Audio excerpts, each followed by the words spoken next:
Boa noite, está no ar o programa Quinta Noite.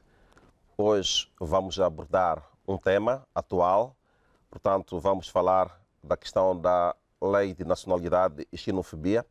Portanto, é uma situação que tem criado alguns embaraços moçambicanos que vivem em Portugal e também na África do Sul. Mas para abordarmos este tema, tenho aqui comigo no estúdio o Dr. Armando Pedro Moiane Júnior, ele que é diretor-geral do INAS, que é Instituto Nacional para as Comunidades no Exterior, portanto, uma instituição subordinada ao Ministério dos Negócios Estrangeiros e Cooperação. Mas também, a partir da África do Sul, tenho outro convidado, o jornalista Dan Moiane, ele que vai intervir a partir da África do Sul. A partir de Portugal, teremos também via Zoom o jurista Adriano Malalan. Tanto é com estes três ilustres que nos próximos 57 minutos, sensivelmente, vamos abordar a questão da nacionalidade e xenofobia e situação dos moçambicanos em Portugal e na África do Sul. Vou primeiro saudar o Dr. Pedro, que está aqui comigo, aliás, Armando Pedro, que está aqui comigo. África do Sul vive nos últimos dias a situação de xenofobia. Esteve na África do Sul, portanto, a delegação moçambicana, e foi de perto lá, portanto, a aferir o que é que está a acontecer de facto. O que é que viu lá? Muito obrigado, Carlos Silvestre. Boa tarde.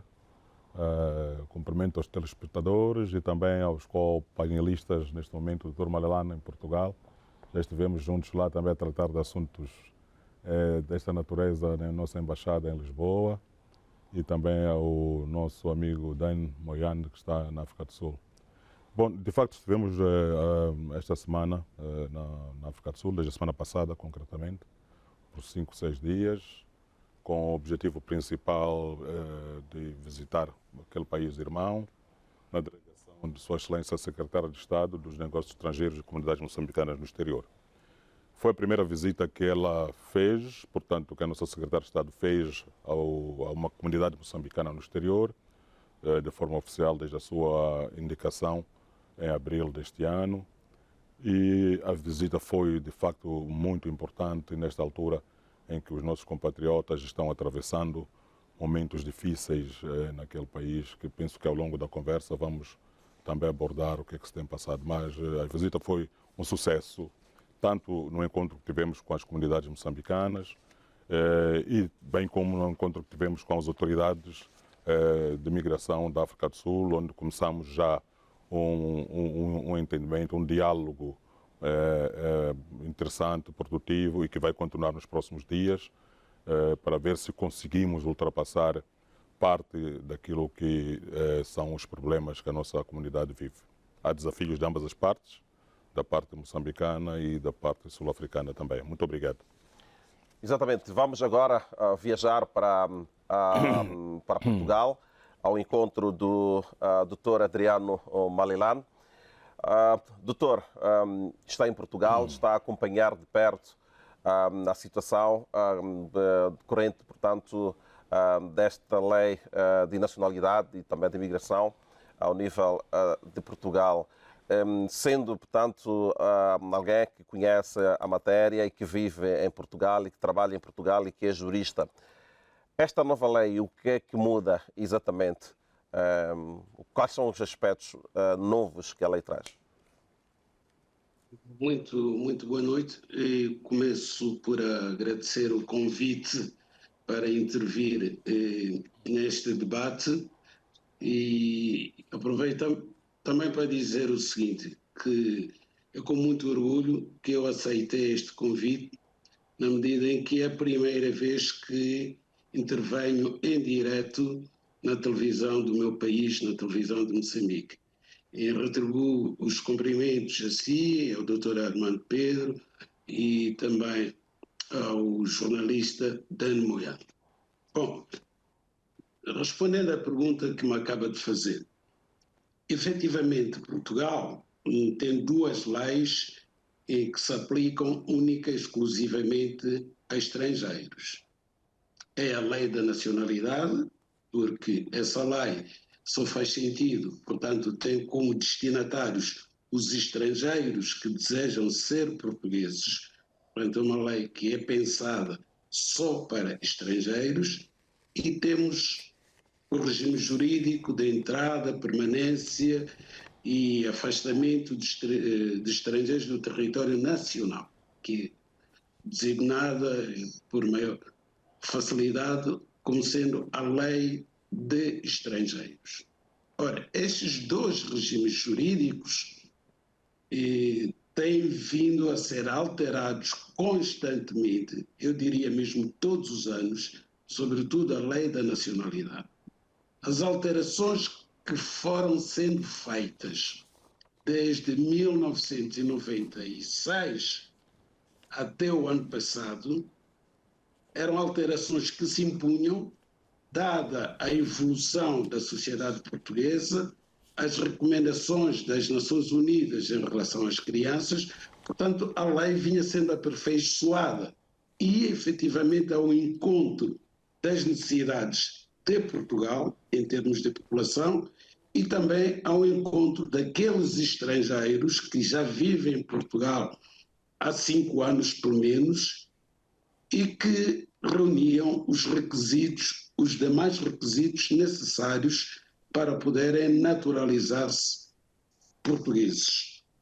Ora, o novo governo, que tomou posse há 2 meses, já legislou, e foram as primeiras leis que foram aprovadas sobre a matéria da nacionalidade e sobre a matéria da entrada, permanência e expulsão de estrangeiros do território nacional.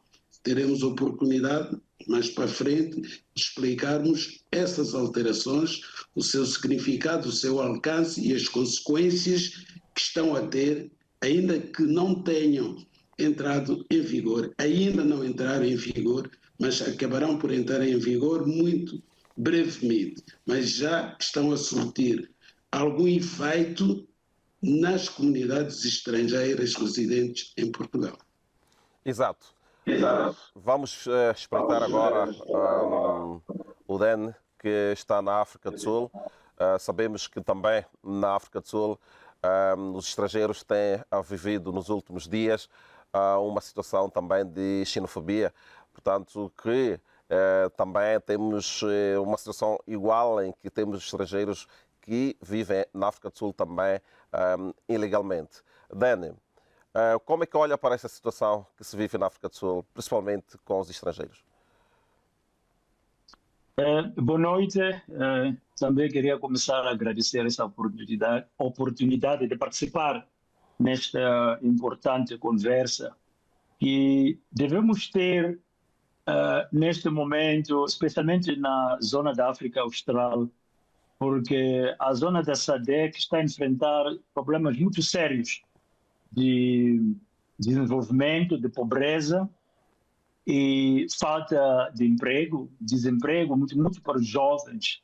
E são os problemas que os governos, na África do Sul, 30 anos, o governo do ANC, Frelimo, 50 anos na governação, que não conseguem até hoje de resolver os problemas fundamentais socioeconômicos dos povos dos 2 países, por exemplo. Zimbábue também é outro que tem problemas sérios de falta de desenvolvimento socioeconômico para os seus povos. Porque a causa dos ataques contra imigrantes na África do Sul, especialmente contra os imigrantes africanos na África do Sul, não é uma nova coisa.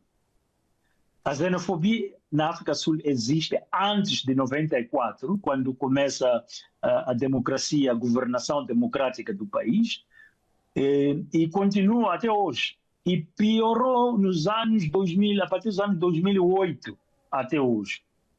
Infelizmente, até hoje, o governo não consegue resolver o problema. Por quê? Porque os fatores fundamentalmente são socioeconômicos. Há competição para recursos locais, os poucos recursos locais que existem, para os nacionais, para os cidadãos sul-africanos, que com a chegada da democracia, com a adoção e estabelecimento do constitucionalismo multidemocrático, esperavam que a vida ia melhorar do que como estava durante o apartheid. Entretanto, eles enfrentam os problemas e, junto a competir para esses recursos, poucos recursos nacionais, com estrangeiros, e muitos dos quais não têm documentação, não são documentados. Significa que entraram no país ilegalmente, sem passaportes, e estão a participar na vida socioeconômica sem legalidade.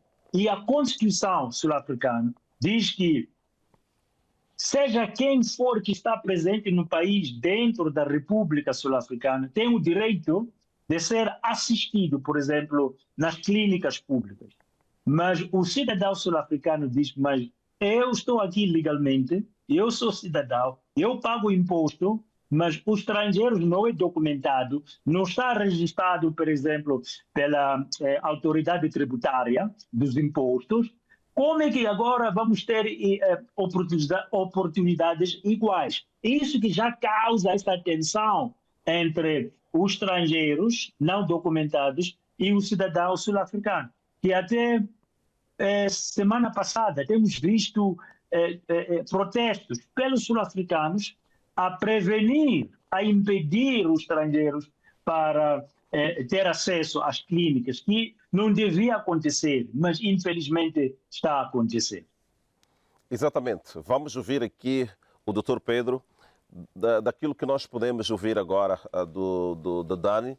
Portanto, ele fala da questão de que os sul-africanos em algum momento alegam que eles pagam imposto, mas depois têm estrangeiros ilegais que acabam disputando, portanto, os mesmos benefícios. Como é que olha? Sim, muito obrigado pela pergunta. Primeiro dizer que, bom, de facto há essa grande discussão sempre quando fazemos as introduções, dizemos estes estão a governar há 50 anos, não é? Nunca criaram as condições para os seus povos. É discutível, não é? Porque são 50 anos, se formos a tirar 16 anos de guerra, já não ficamos com 50, não é? Se formos a tirar mais anos dos nhongos, já não ficamos com 50, e agora temos o terrorismo em Cabo Delgado, não ficamos com 50. Então há uma série de fatores adversos que acontecem, que não interessa agora trazer aqui à baila, mas o que interessa agora é que na África do Sul temos muitos moçambicanos que vivem lá há anos e, para todos os efeitos, eles são uma parte considerável estão em situação irregular, não é? Porque não têm documentos válidos do país para poderem residir, né? O permit, aquilo que chamam de permit, que é a autorização de trabalho. Então, alguns têm feito o vai e vem dos 30 dias, não é, do passaporte para carimbar e continuarem a fazer aquilo que estão a fazer lá. E sabemos muito bem também que uma boa parte desses tem ajudado também no desenvolvimento da África do Sul e sempre conviveu com os sul-africanos dentro daquilo que é o espectro de vida. Agora, esta parte legal é uma coisa que está sendo tratada entre governos e também, portanto, as nossas missões diplomáticas estão a trabalhar com as nossas comunidades para mostrá-las o caminho correto de como é que se deve viver numa sociedade que não é o teu país. Isso está a acontecer e também foi agora visto durante a visita que foi feita por Sua Excelência Secretária de Estado da África do Sul, onde lá estivemos, reunimos com a comunidade nesse sentido. Agora, para mim, o ponto mais hediondo, posso chamar assim, é quando proíbes um ser humano, não é, de ter acesso à saúde. Portanto, isso é um bocadinho complicado. Portanto, vejo uma pessoa doente, uma mulher, portanto, perto de dar à luz, e dizer que não pode ficar aqui, sai fora, porque não é sul-africano, e de dar à luz no corredor. Isso não fica bem em termos humanos, não é? Porque eu penso que podemos fazer tudo para garantir que pelo menos a saúde das pessoas.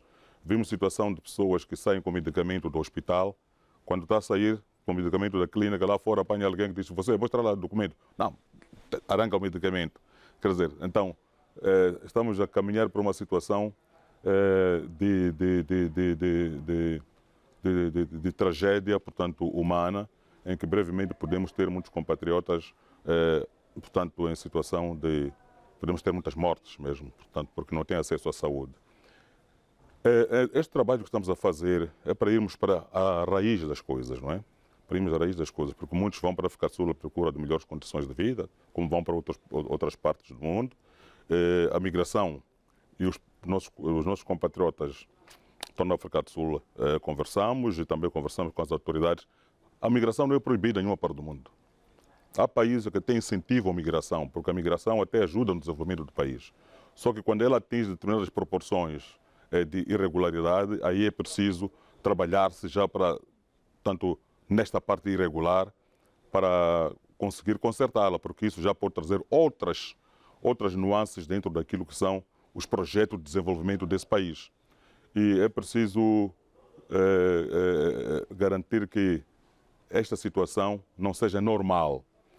Portanto, é um trabalho que tem que ser feito por ambas as partes. Eu não estou a ver cá em Moçambique termos um sul-africano, não é, que está numa situação de doença e não ser assistido porque não é moçambicano e não fica bem.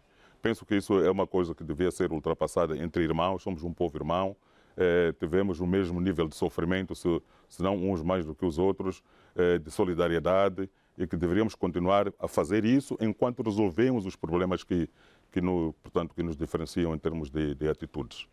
Muito obrigado. Exato. Vamos agora a Portugal. Diretor Adriano Malelane. Doutor Adriano Malelane. Bom, a nova lei de estrangeiro, portanto, altera o critério para pedidos de residência ao nível de Portugal, principalmente para cidadãos provenientes de países da CPLP. O que é que muda de facto? Muda fundamentalmente o seguinte: os acordos de mobilidade da CPLP foram aprovados em Luanda. Depois da aprovação, Portugal introduziu na sua lei de estrangeiros, portanto a lei que permite que um cidadão estrangeiro de um país membro da CPLP possa entrar em Portugal com um visto chamado visto CPLP para procura de trabalho. Esse visto facilitou a vinda de muitos jovens de muitos países, de quase todos os países da CPLP, sobretudo do Brasil, não é? São maioritários neste momento em Portugal. Os cidadãos da CPLP, dentre os cidadãos da CPLP, a comunidade maioritária é a brasileira. Também vieram de Moçambique muitos jovens que, uma vez em Portugal, puderam arranjar trabalho facilmente, sobretudo na construção civil, e, após isso, requereram autorização de residência CPLP. Portanto, passaram do nível do visto, que permitiu a sua entrada, e passaram a ter um título de residência, chamada autorização de residência CPLP. Aconteceu também com os cidadãos de São Tomé e Príncipe, de Angola, da Guiné-Bissau, e parecia de facto que Portugal estava a ir ao encontro das necessidades da sua própria economia. Há poucos jovens portugueses a trabalhar na construção civil, a trabalhar nas limpezas, a trabalhar nas bombas de gasolina ou nos centros comerciais, a fazer a reposição de artigos. Não querem esse tipo de trabalho. Consideram que o salário que lhes é pago é muito baixo. Mas os jovens moçambicanos que vieram para Portugal e lograram obter trabalho em Portugal, passaram a ter esse título de residência chamado autorização CPLP. com este governo, na atual lei de estrangeiros, que está a ser analisado no Tribunal Constitucional, porque o Presidente da República entendeu que havia normas desta lei que violavam a Constituição portuguesa. Portanto, nesta atual lei, deixa de existir, é abolido o visto CPLP. Portugal continuará a ter outro tipo de visto que irá permitir a vinda de moçambicanos e não só a Portugal, mas é o visto Schengen, visto de curta duração. Foi sempre prática aqui em Portugal permitir que alguém que viesse a Portugal, mesmo a título de férias, se conseguisse matricular-se numa escola ou arranjar emprego, tinha sempre a possibilidade de requerer uma autorização de residência através da manifestação de interesse. O que é a manifestação de interesse? É um documento, é um formulário que se enviava ao antigo CEF, agora já não existe, acabaram com esta modalidade, em que o requerente da autorização de residência prova que entrou legalmente no país, isto é, com visto. Porque não é possível um moçambicano entrar em Moçambique sem visto. Um angolano entrar em Moçambique sem visto. Não se vende barco. É diferente de outros povos do norte da África. Portanto, fazia a prova de que entrou legalmente, que está a estudar ou está a trabalhar e pedia autorização de residência. E era concedida uma autorização de residência 2 anos, renovável de 2 em 2 anos. Também essa modalidade de acesso à autorização de residência deixa de existir. Então, qual é a única modalidade que vai se manter em vigor? É o reagrupamento familiar. Só que o reagrupamento familiar, tal como vem previsto nesta alteração, é manifestamente inconstitucional, porque requer que o cidadão estrangeiro esteja a residir em Portugal há pelo menos 2 anos com autorização de residência para poder convidar a sua esposa, se for um homem, o seu marido, se for uma mulher, o seu filho menor, para se juntar a ele em Portugal. Ora, isso não pode ser. Desde que a pessoa esteja em situação regular no país, isto é, com título de autorização de residência, deve poder exercer o direito de chamar os seus familiares para Portugal, provando naturalmente que tem condições de habitação e de sustento para esses mesmos familiares. Aliás, este foi o aspecto que, no envio da lei para o Tribunal Constitucional, o Presidente da República achou que feria, digamos assim, a tradição portuguesa de acolhimento e mesmo do ponto de vista humanitário não faz muito sentido, não é, que um pai ou uma mãe que já está a residir legalmente em Portugal não possa trazer uma criança antes desses 2 anos de residência legal em Portugal. Portanto, esses são os aspectos mais gravosos na lei de estrangeiros. A lei da nacionalidade também muda para tempo de residência legal, que era de 5 anos para qualquer cidadão, fosse da comunidade dos países de língua oficial portuguesa, fosse de outro país qualquer. É aumentado esse período de residência legal para alguém se naturalizar português para 7 anos, tratando-se de cidadãos da CPLP, e para 10 anos para os demais cidadãos. Ora, este alargamento de prazo de residência legal parece muito exagerado, aliás, porque antes de 96 era efetivamente esse prazo de 10 anos, mas que Portugal chegou à conclusão de que não fazia sentido um estrangeiro viver aqui 10 anos sem ter o direito de se naturalizar português, sobretudo tendo em conta que os processos de nacionalidade chegam a levar 3 anos. Ora, se a pessoa viver aqui 10 anos legalmente, depois der entrada à sua naturalização para ser cidadão português e tiver que esperar 3 anos pelo deferimento do pedido, significa que vai estar aqui 13 ou mais anos sem acesso à nacionalidade portuguesa. São 2 aspectos bastante gravosos. O alargamento do prazo de naturalização e as restrições ao reagrupamento familiar e a abolição do visto CPLP, que aí julgamos nós que Moçambique e outros países da CPLP, como aliás Angola deu a entender que iria também sensibilizar o governo português para a necessidade de manter essa porta de entrada dos cidadãos da CPLP, a tal mobilidade que vem no tratado, vem nos acordos que foram celebrados, perde o seu efeito útil se esse visto CPLP for abolido, como está previsto na lei. É exatamente isso que eu queria perguntar. É exatamente isso que eu queria perguntar. Será que, ao mexer essa lei, tiveram em conta, por exemplo, a questão multilateral que existe, portanto, nos países da CPLP, essa questão da mobilidade que sempre mencionou-se ao nível dos países da CPLP? É um retrocesso, não há margem para dúvidas quanto a isso. Aliás, ainda ontem saíram os números oficiais dos cidadãos estrangeiros residentes em Portugal.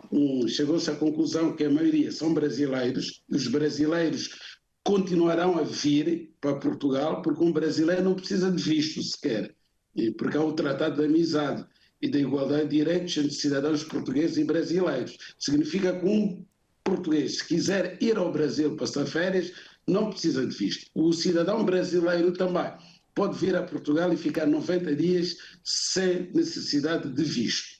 Portanto, os brasileiros não serão tão afetados pela abolição do visto CPLP quanto os moçambicanos, angolanos e demais cidadãos da CPLP. Portanto, era importante que Portugal também tivesse em conta e os cidadãos portugueses que estão a viver aí em Moçambique, que estão a viver em Angola, que são bem-vindos, sem margem para dúvidas, e ter também em atenção a sua própria história. Portugal beneficiou muito das receitas dos seus imigrantes espalhados pelo mundo. Antes de entrar para a União Europeia, em 1986, a maior fonte de receita do Estado português eram as remessas dos imigrantes.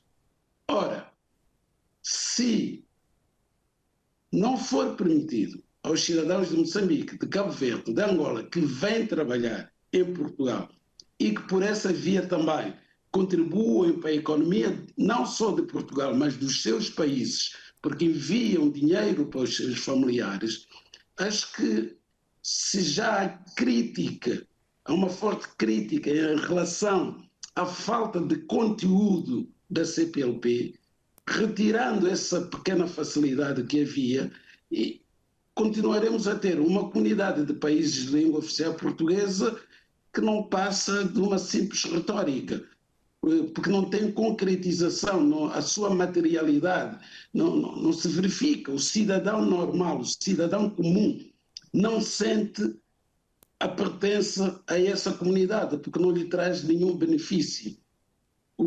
A mobilidade era aquele aspecto que fazia com que tivéssemos orgulho de sermos membros de uma comunidade de países e de povos que se dizem irmãos, inclusivamente.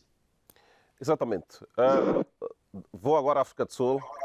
Dani, será que a SADC devia criar, por exemplo, uma unidade de prevenção e combate, portanto, à xenofobia ao nível da África Austral?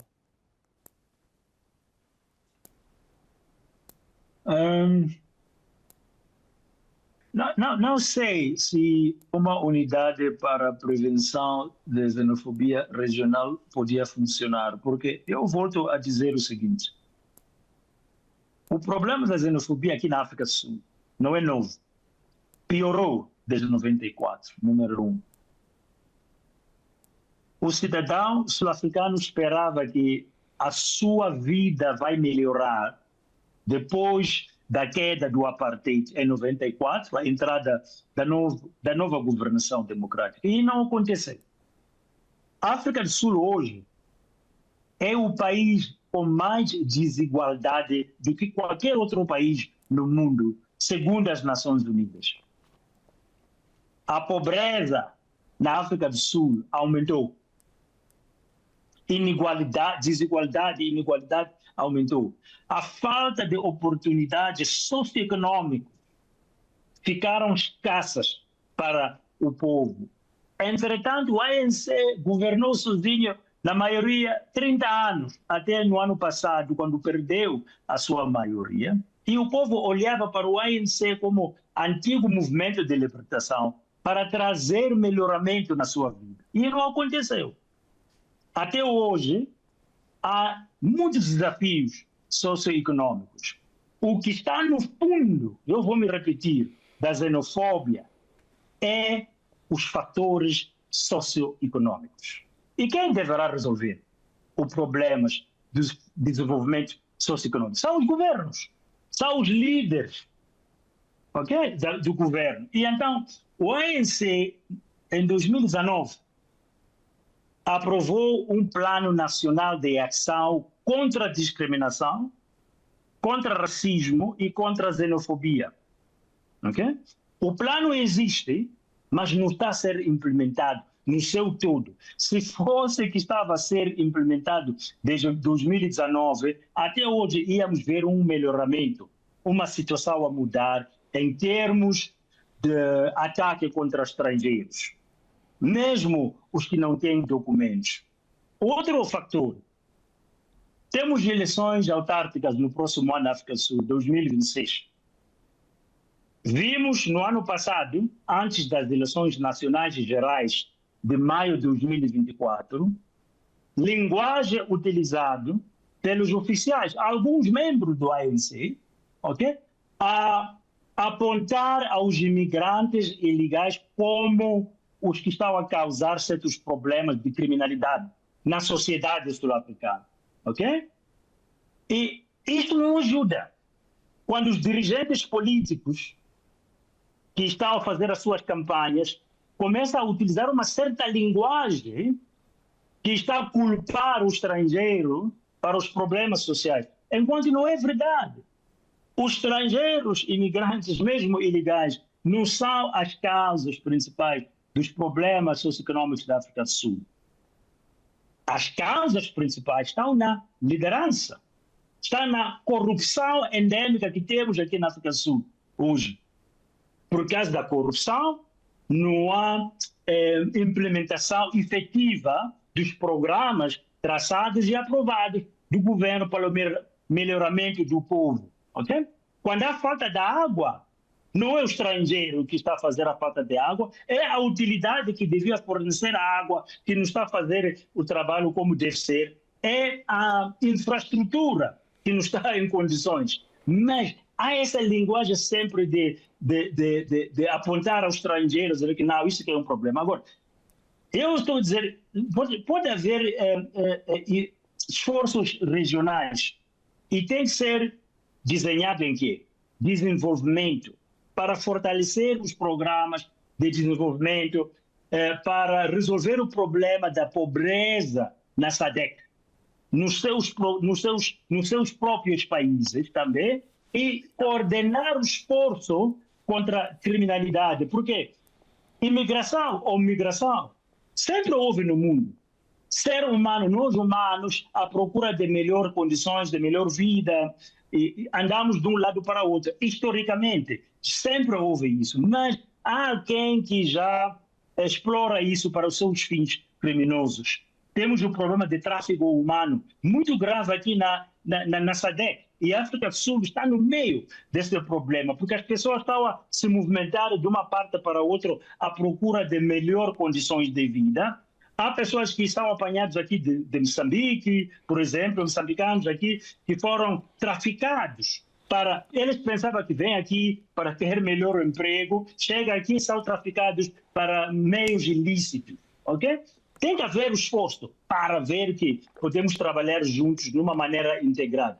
Mas o problema no seu todo, começa aqui, dentro da República, vai resolver os problemas dos seus cidadãos e procurar maneiras eficazes, eficientes para melhorar as condições socioeconômicas. Outra coisa, eu digo, da minha maneira de ver, o ANC falhou. Depois da democracia, falhou na educação cívica dos cidadãos, para eles entenderem que, como disse outro senhor antes, somos irmãos, estamos juntos nessa lenga-lenga de tentar vida melhor para todos nós. Somos irmãos, mas houve falha de fazer educação cívica. O próprio ANC reconhece isso, que depois da democracia não fizeram um grande esforço de educar as pessoas para entender como se situa a África do Sul no resto do continente e os esforços que a África do Sul tem que fazer de uma coesão regional entre irmãos da SADC para desenvolver a região juntos. Porque um de nós, se não conseguir, todos nós vamos falhar. Então, eu sempre aponto na liderança. A liderança está a falhar muito e o resultado é isto. Apesar de que há planos, fazem declarações públicas a dizer que estamos contra a xenofobia, somos contra o racismo, somos contra a discriminação. Temos planos de programas para educar o público, promover tolerância e respeito da nossa diversidade da região e no país e tentarmos resolver o problema. Mas não estamos a ver resultados, porque de vez em quando você não está a entender que está mesmo querem fazer isso ou é uma linguagem ou outra para ganhar votos. Nunca se sabe. Exatamente. E essa confusão que nos está a ajudar para resolver o problema da xenofobia. Exatamente, Ana. Vamos ouvir aqui o Dr. Armando Pedro. Que esforços diplomáticos podem ser, portanto, empreendidos para resolver os problemas em que os moçambicanos se encontram na África do Sul? Muito obrigado. Bom, os esforços diplomáticos já estão sendo empreendidos há bastante tempo, não é uma coisa de hoje. E podemos acompanhar, aliás, se estiver a ver mesmo o presidente sul-africano, Cyril Ramaphosa, tem estado, Sua Excelência Cyril Ramaphosa, tem estado a falar seriamente ao público para dizer que o governo não está a apoiar este tipo de atitudes que estão a acontecer na África do Sul. E não é uma coisa do governo, nós continuamos sempre politicamente, diplomaticamente ligados. Sua Excelência Presidente da República, Daniel Francisco Chapo, esteve há pouco tempo na África do Sul e teve encontros e falou, portanto, ao público que a nossa Irmandade tem que continuar a ser fortalecida dentro desta nossa história que é bastante forte. E ao nível diplomático, nós sabemos que a nossa Ministra dos Negócios Estrangeiros e Cooperação tem estado também a incitar diligências quase que diariamente com a sua contraparte sul-africana para encontrarmos uma forma de ultrapassar este problema. Agora, mais do que isso que estamos a falar em termos diplomáticos, também é preciso que olhemos para dentro do nosso próprio país.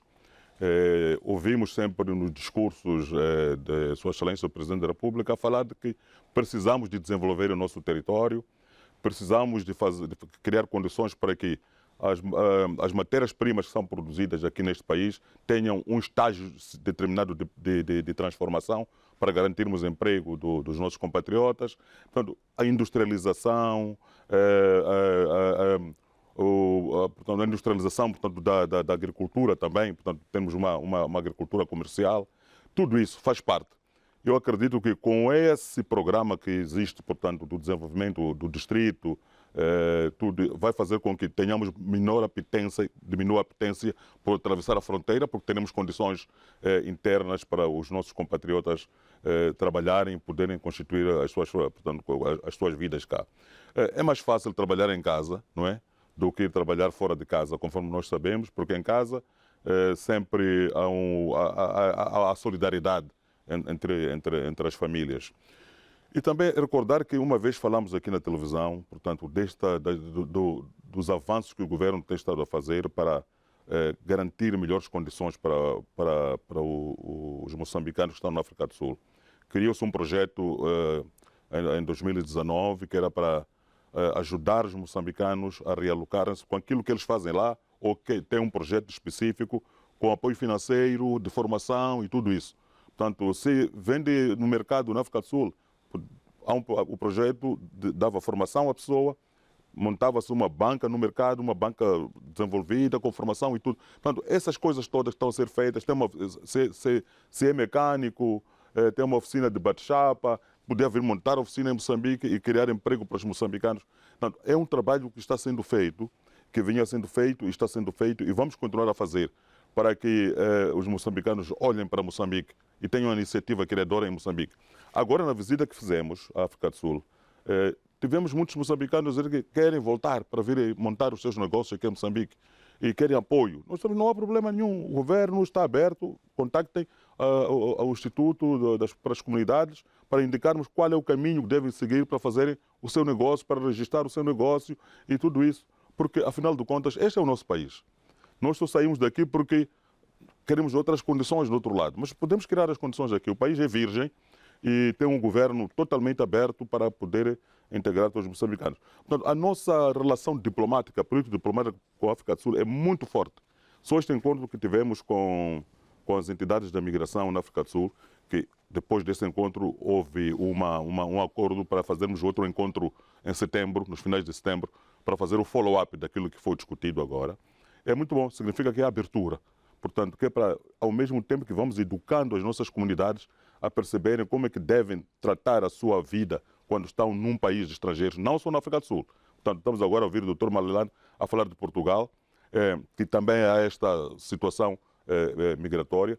Temos que ver tudo isso. A nossa lei de migração, portanto, de nacionalidade em Moçambique, é muito mais straightforward. Portanto, não tem muita complicação.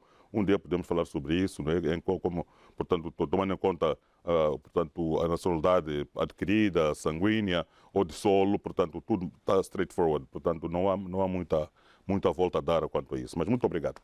Dr. Malilane, nos últimos anos, cerca de 3 mil moçambicanos tiveram visto, portanto, de visto de CPLP e estão, portanto, em Portugal à procura de trabalho. Aliás, na última sexta-feira, o Dr. Malilane foi, portanto, chamado a intervir quando foi ao aeroporto de Portela, que era para poder assistir um moçambicano que esteve lá, portanto, retido quase por 3 dias, porque esteve lá e não conseguia, de facto, explicar o que é que de facto ia fazer lá, mas ele ia lá na tentativa, portanto, de ver as melhores condições de vida, que é para depois levar a família para lá.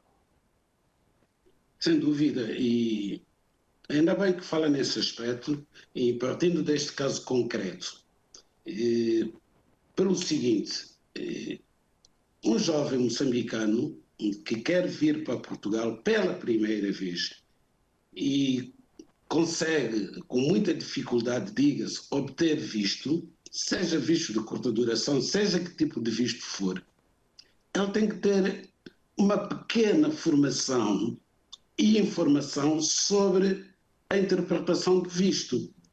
Porque tem acontecido, o visto, quando é dado, diz este visto é válido por 6 meses. Mas os dias que são concedidos à pessoa que quer vir a Moçambique estão ali descritos de acordo com a natureza do visto, se é visto C, se é visto D, etc. E está ali um número de dias. Ora, há pessoas que vêm de Moçambique, estão de boa fé, não souberam interpretar convenientemente o visto que lhe foi atribuído e quando chegam a Portugal não conseguem entrar no país. E nota-se uma certa rigidez na aplicação das normas de imigração nos últimos meses aqui em Portugal.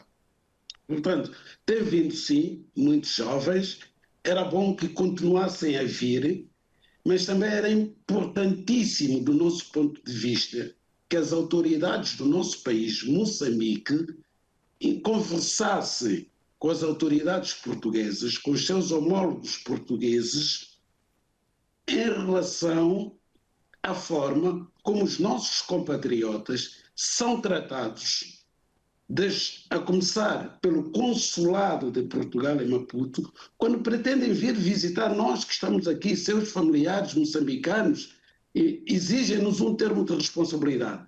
Faz todo o sentido. Enviamos o termo de responsabilidade. Ao chegar ao aeroporto, muitas vezes, são feitas perguntas capciosas a um jovem que vem visitar um familiar, um tio, um primo, um irmão, que já está a viver legalmente em Portugal. E pensamos que nós temos acompanhado o trabalho dos nossos consulados aqui em Portugal, quer o Consulado de Lisboa, quer o Consulado do Porto, é um sítio onde qualquer cidadão, seja moçambicano, seja português, sente que está sendo bem tratado, com respeito, não é menorizado, não é infantilizado. Quando um português vai pedir um visto para ir para Moçambique, recebe o seu visto em tempo útil, desde que apresente aquela documentação. Não há desconfiança de que quer ir para Moçambique para ir trabalhar, quer ir para Moçambique para ir viver, quer ir para Moçambique para se dedicar à criminalidade. Não há memória de haver criminosos moçambicanos em Portugal. Não há essa história. Eu ando pelas cadeias portuguesas, não encontro moçambicanos nas cadeias portuguesas. Não encontro mesmo. Isso é rigorosamente verdade. Os moçambicanos não trazem qualquer tipo de problema à sociedade portuguesa. Mas não é só os moçambicanos. Os imigrantes, de um modo geral. Agora, de facto, há aqui razões económicas, têm a ver com os tais subsídios. Não é verdade.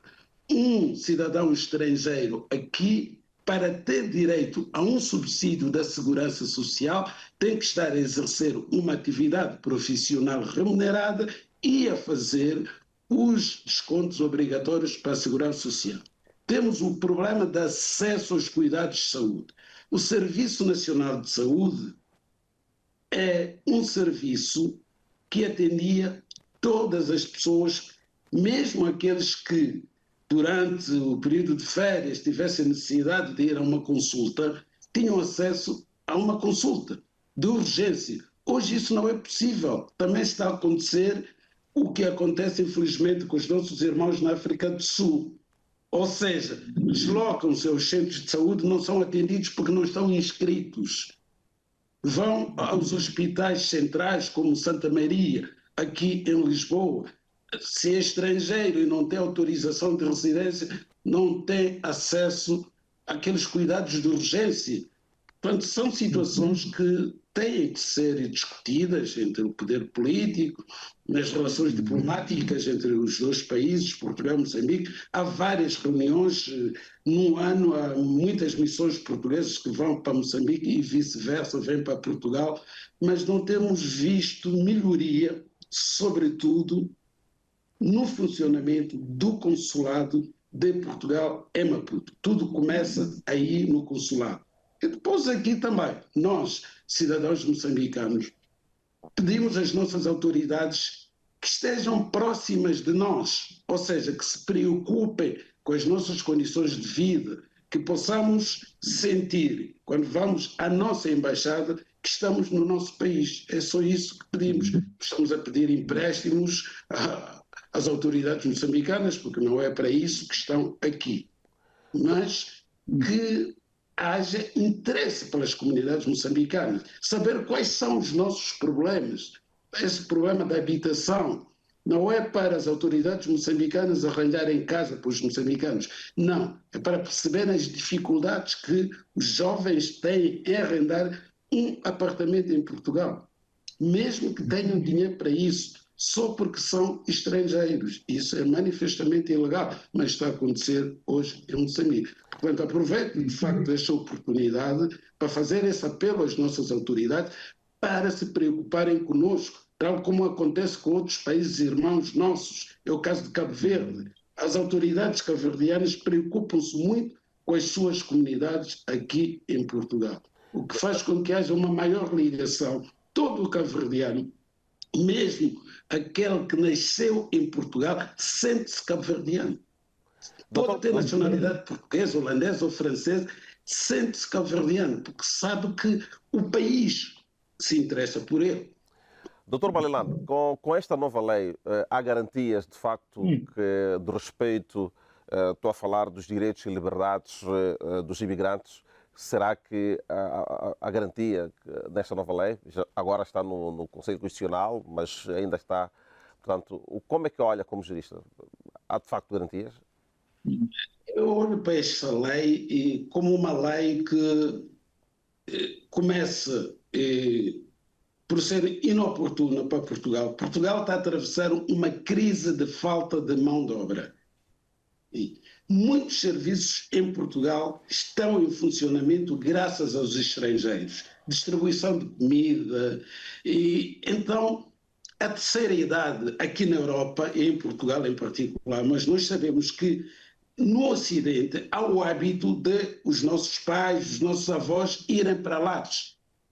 Não é como em África, que os nossos pais, os nossos avós até ajudam-nos a educar os nossos filhos. Aqui não. A terceira idade é posta no lar. Tem uma pensão de reforma, pode pagar um lar, os filhos pegam no pai ou na mãe e põem no lar. Quem é que cuida dessas pessoas nos lares? São mulheres africanas. Em qualquer restaurante português encontramos empregados e empregadas africanos a trabalharem no restaurante. Vamos para o setor agrícola, no Alentejo, na apanha da fruta, nas estufas, são africanos e asiáticos. Vamos ao setor da construção civil, temos muitos africanos, muitos asiáticos. Ora, dificultando a vinda de trabalhadores estrangeiros, designadamente os da CPLP, que falam a mesma língua, inclusivamente, em que a integração é muito maior. E nem se coloca aquele problema da religião, que também está implícito em alguns diplomas que estão sendo aprovados, está implícita esta questão religiosa. E os cidadãos da CPLP, na sua maioria, são cristãos. Podem ser protestantes ou católicos, são cristãos e falam a língua portuguesa, vão à igreja, vão à missa. Então, qual é o receio, qual é o medo que Portugal tem? Porque é que vai dificultar a vida destas pessoas ao ponto de violar a sua própria Constituição? No que respeita à integração, lei da nacionalidade, obviamente que um moçambicano que vem para Portugal não precisa de viver 10 anos para se integrar. A cultura é a mesma, fundamentalmente. A língua é a mesma. Portanto, por que não manter os 5 anos que estão atualmente na lei da nacionalidade para um cidadão moçambicano se naturalizar? E as crianças que nascem em Portugal?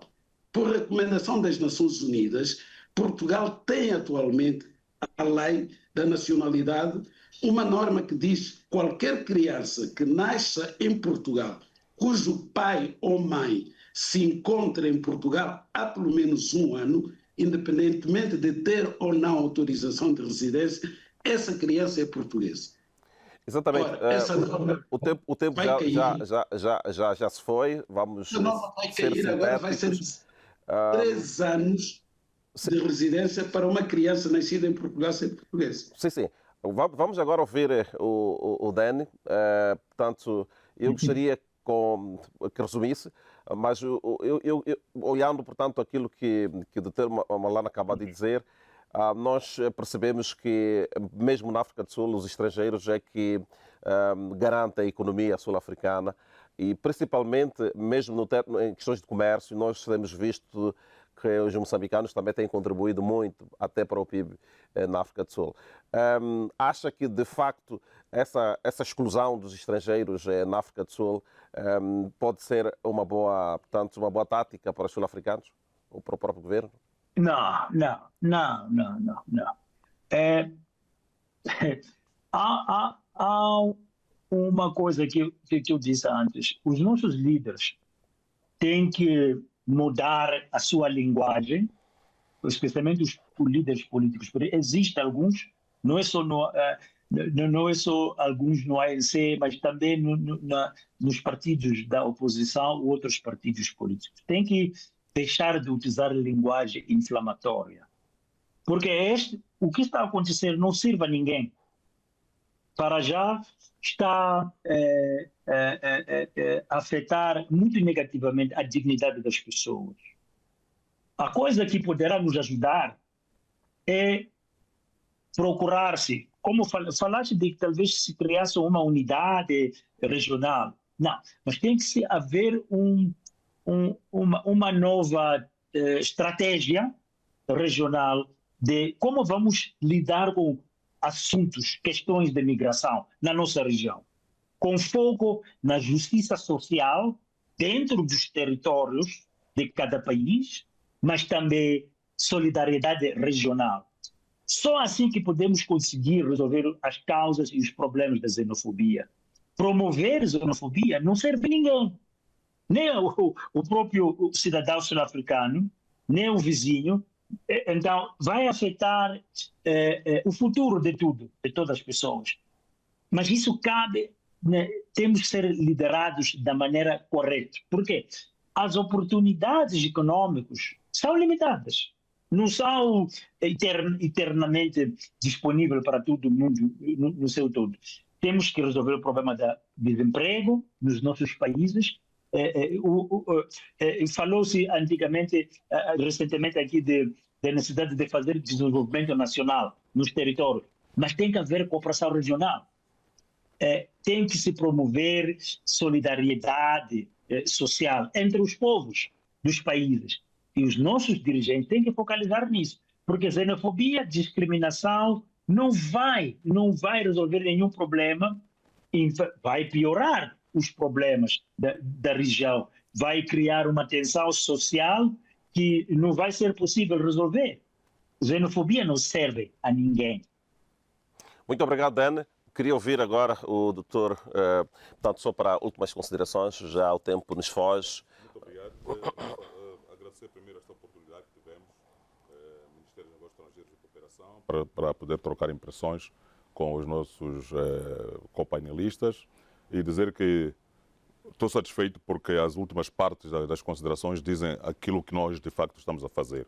O Dr. Malelane falou da questão da missão diplomática ou as missões diplomáticas procurarem saber como é que os moçambicanos estão a viver. Isso é muito importante, de facto, e é a maneira como nós fazemos as coisas fora do país. E aproveito esta oportunidade para dizer aos moçambicanos que é importante também que se dirijam às nossas missões diplomáticas e consulares, fazerem o registro consular, porque muitas das vezes chegam ao país, onde quer que seja, e não se registram. Nunca sabemos se estão lá moçambicanos. Isso é muito importante que se dirijam às missões diplomáticas e consulares para fazer o registro consular, de modo que se saiba que aqui está o fulano de tal, vive tal, o que é que ele faz. E criar-se uma linha de contacto com a missão diplomática. Vimos várias vezes moçambicanos que quando há crise é quando aparece, eu estou aqui. Mas onde é que esteve este tempo todo? Há quanto tempo estou aqui? Estou aqui há 10 anos, mas nunca pisou a embaixada. Então, apresentemos-nos nas missões diplomáticas. Veja só na África do Sul. Nós temos muita gente na África do Sul, mas só 300 e tal mil que estão registrados no consulado, dos quase 1 milhão ou mais que temos na África do Sul. Então, esta informação de podermos nos aproximar das missões diplomáticas é importante e criar esta harmonia. Nós sabemos muito bem que a nossa relação, conforme estava dizendo, em 96, quando o presidente Mandela saiu da prisão, nacionalizou muitos moçambicanos, deu nacionalidade a muitos moçambicanos que viviam lá já há bastante tempo. E esta atitude deve continuar, portanto, ver aquilo que são os skilled labor, que é o recurso humano que tenha conhecimento e que possa ser útil na África do Sul. Se formos a ver agora na África do Sul, por exemplo, ao nível das minas, hoje em dia já não tens somente aquele mineiro que ia lá para baixo da mina simplesmente, portanto, hoje já tens engenheiros nas minas, já tens doutores moçambicanos nas minas. Portanto, já tens uma classe informada que está a trabalhar nas minas, nas farmas sul-africanas. Temos que melhorar este intercâmbio entre nós, ao nível das nossas comunidades, para fazer... Temos agora a política da diáspora, não falei disso, porque não houve momento para isso. A política da diáspora traz esta simbiose. Portanto, esta transversalidade de atividades que são realizadas para a diáspora está dentro da política da diáspora. Aconselho a todos a consultarem esta política da diáspora para ver onde é que se encaixa, portanto, cada uma das nossas necessidades, cada uma das atividades que nós podemos desenvolver para portanto, para a diáspora e a diáspora para Moçambique. A diáspora tem que participar no desenvolvimento nacional, como faz a diáspora cabo-verdiana, a diáspora etíope, a diáspora angolana, a moçambicana também está fazendo isso. A um nível ainda não, portanto, muito alto, mas já está a fazer isso. Obrigado. Exatamente. Só para 10 segundos, só últimas considerações. Dr. Malelane, pode deixar ficar as últimas considerações, 10 segundos apenas. Pois bem, e mais uma vez agradeço de facto este debate e agradeço às autoridades do meu país e faço aqui um apelo, é que Moçambique procure enviar mais estudantes para Portugal.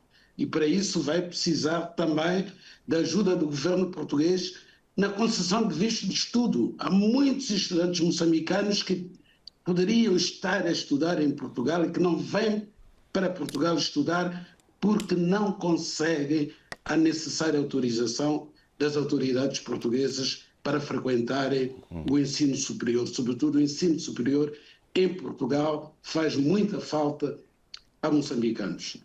Muito obrigado. Dani? Eu queria dizer uma última palavra. Como há engajamento, ouvimos que há engajamento entre os governos moçambicanos e sul-africanos, entre o presidente Daniel Francisco Chapo e o presidente Matamela Cyril Ramaphosa.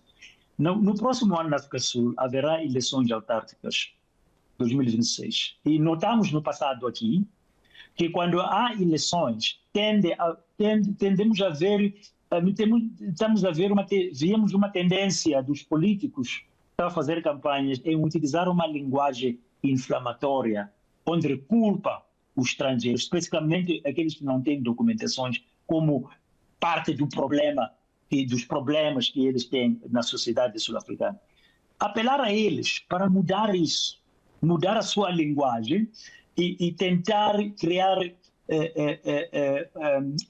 entendimento de que os problemas não são causados pelos estrangeiros, os problemas são inerentes do sistema que foi herdado em 94 e que neste momento os problemas estão a ser piorados por corrupção que temos no seio da vida pública e privada na África do Sul. Mas muito mudar a sua linguagem, utilizar uma linguagem diferente, não culpar todos os estrangeiros que estão aqui para os problemas. Isso não significa que não há problemas de xenofobia, não significa que não se pode atender aos problemas fundamentais socioeconômicos da sociedade.